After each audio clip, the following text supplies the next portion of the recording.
السلام علیکم ورحمۃ اللہ وبرکاتہ. الحمدللہ والصلاة والسلام علی رسول اللہ اما بعد. ہر طرح کی حمد و ثناء و تعریف و توصیف اللہ وحدہ لا شریک کے لیے لائق و زیبا ہے، اور تمام انبیاء کرام پہ بالعموم اور بالخصوص ہمارے اور آپ کے سب لوگوں کے پیارے نبی پیارے رسول جناب محمد رسول اللہ صلی اللہ علیہ وسلم پہ انگنت اور بے شمار درود و سلام کا ہدیہ پیش ہو. اللہم صلی وسلم علی سیدنا و نبینا وبارک وسلم. میرے بھائیوں، روزے داروں، آج کی مجلس میں آپ لوگوں کے سامنے، آپ لوگوں کی خدمت میں نبی کریم صلی اللہ علیہ وسلم کے خزانے سے دو قیمتی ہدیے پیش کرنا چاہتا ہوں. آپ تعجب کریں گے کہ پیارے رسول صلی اللہ علیہ وسلم کے خزانے سے میں کیسے پیش کر سکتا ہوں؟ جی، نبی کریم صلی اللہ علیہ وسلم کا خزانہ علم ہے. آپ نے علم چھوڑا ہے اپنی امت کے لوگوں کے لیے، اور ہر فرد کو آپ نے اجازت دی ہے کہ علم، دین کا علم ایک دوسرے کو پہنچائیں اور بانٹیں اور تقسیم کریں. تو آج میں آپ لوگوں کے سامنے، آپ لوگوں کو میں نبی کریم صلی اللہ علیہ وسلم کے خزانے سے دو قیمتی ہدیہ پیش کرنا چاہتا ہوں. میرے بھائیوں، ایک موقع پہ حضرت جویریہ رضی اللہ عنہا جو امہات المومنین میں سے آتی ہیں، پیارے نبی صلی اللہ علیہ وسلم کی زوجہ مطہرہ ہیں، فجر کی نماز پڑھ کے وہ اپنی جگہ پر بیٹھی اللہ رب العالمین کی ذکر، دعا، توبہ، استغفار، تلاوت وغیرہ میں مشغول نہیں، اور نبی کریم صلی اللہ علیہ وسلم فجر کے بعد میں کہیں باہر نکل گئے. آپ صلی اللہ علیہ وسلم جب واپس آئے تو سورج نکل چکا تھا، اور ام المومنین حضرت جویریہ رضی اللہ عنہا اسی طرح سے مصلی پہ بیٹھی ہوئی، جہاں انہوں نے نماز پڑھی تھی فجر کی، وہیں بیٹھ کر کے وہ دعاؤں میں مشغول تھی.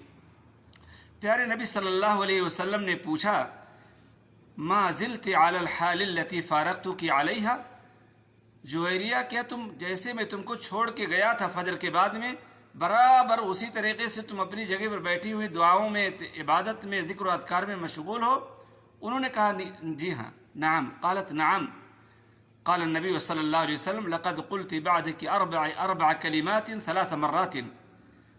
پیارے نبی صلی اللہ علیہ وسلم نے فرمایا کہ میں نے تمہارے بعد، جب میں تمہارے پاس یہاں سے چلا گیا ہوں، اس کے بعد میں نے 4 کلمے کو 3 بار پڑھا ہے. 4 کلمے ہیں اور چاروں کلمات کو 3 بار پڑھا ہے، لیکن وہ اتنے زیادہ ثواب والے ہیں، اتنی نیکی ان کے کہنے سے ہے، پڑھنے سے ہے، اتنا اجر ہے اللہ کے ہاں. لو اذنت بما قلت منذ اليوم لوزنتهن.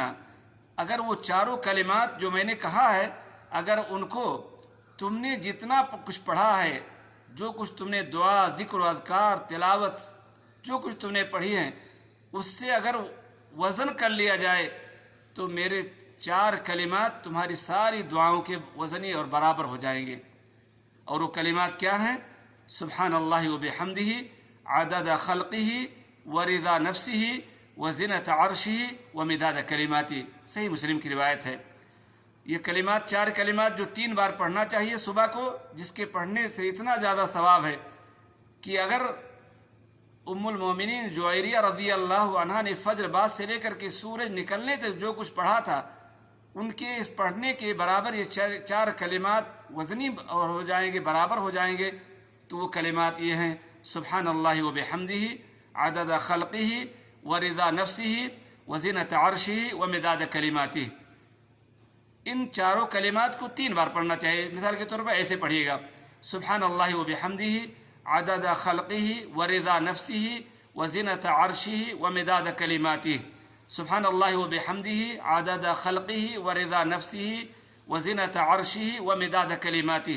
سبحان اللہ وبحمدہ عدد خلقہ ورضا نفسہ وزنۃ عرشہ ومداد کلماتہ. یہ حدیث، یہ دعا صحیح مسلم میں موجود ہے. اس کا ترجمہ کیا ہے؟ مختصر طور پر میں بتا دیتا ہوں. سبحان اللہ وبحمدہ، میں اللہ رب العالمین کی تسبیح بیان کرتا ہوں، پاکی بیان کرتا ہوں، اس بات سے کہ اس کا کوئی شریک نہیں ہے، اس کی بیوی نہیں ہے، اس کا بچہ نہیں ہے، اس کے برابر کوئی نہیں ہے، اور اس کی تعریف کرتا ہوں. کتنا؟ عدد خلقہ، اس کی مخلوق کی تعداد کے برابر. میرے بھائیوں، سوچئے کہ اس دنیا کے اندر، زمین کے اندر، سمندر کے اندر اور فضاؤں میں کتنے مخلوق ہیں، اللہ ہی کو معلوم ہے. تو گویا کہ آپ نے جتنے اللہ کے مخلوق ہیں، چاہے وہ زمین کے اندر ہوں، چاہے ہواؤں میں ہوں، فضاؤں میں ہوں، سمندر میں ہوں، سارے مخلوق کے برابر آپ نے اللہ رب العالمین کی پاکی اور تعریف اور حمد بیان کر دیا. اور اسی طریقے سے اور آگے چلیے، کیا ہے؟ ورضا نفسی، اللہ رب العالمین میں تیری تعریف، تیری تسبیح، تیری پاکی اور تیرا حمد بیان کرتا ہوں جتنا تو پسند کرتا ہے، جتنے سے تو راضی ہو جائے، جتنا تعریف اور جتنی تسبیح، جتنی حمد سے تو راضی ہو جائے اتنا میں تیری تسبیح اور تیری پاکی اور تیرا حمد بیان کرتا ہوں۔ وزنۃ عرشہ، اور اللہ رب العالمین کے عرش کے وزن کے برابر۔ میرے بھائیوں، زمین و آسمان اور زمین کے اندر جو بھی چیزیں ہیں، ساتوں زمین اور اس کے اندر اور سمندر وغیرہ وغیرہ اور آسمان، ان کا مقدار، ان کی حیثیت کرسی کے مقابلے میں جیسے چھوٹے سے چھلے کی طرح سے ہے، یعنی کرسی اتنی بڑی ہے، اور کرسی عرش کے مقابلے میں ایسی چھوٹی سی ہے، یعنی عرش بہت بڑا ہے، بہت وزنی ہے۔ تو گویا کہ آپ نے اللہ رب العالمین کے عرش کے وزن کے برابر اللہ کی تسبیح اور اللہ کا حمد بیان کر لیا۔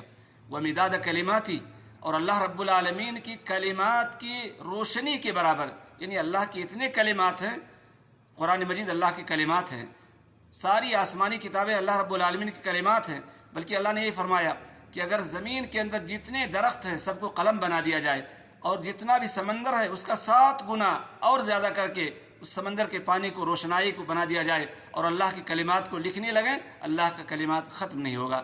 تو گویا کہ آپ نے سارے اللہ رب العالمین کے کلمات کے برابر جس سے لکھے جا سکیں اتنی روشنائی کے برابر آپ نے اللہ رب العالمین کی حمد اور تسبیح بیان کر دیا۔ تو میرے بھائیوں، یہ بہت عظیم دعا ہے، اس کو یاد کریں اور صبح کو ضرور پڑھ لیا کریں۔ اسی طریقے سے ایک دعا اور نبی کریم صلی اللہ علیہ وسلم کے خزانے کی ایک دعا یہ بتا رہا ہوں، اللہم انک عفو تحب العفو فاعف عنی۔ اس کا مطلب یہ ہے، اے اللہ تو معاف کرنے والا ہے، تحب العفو، تو معافی کو پسند کرتا ہے، خود معاف کرنا پسند کرتا ہے، اور بندے ایک دوسرے کو معاف کریں یہ تو پسند کرتا ہے۔ اللہم انک عفو تحب العفو فاعف عنی، لہذا تو مجھے معاف کر دے۔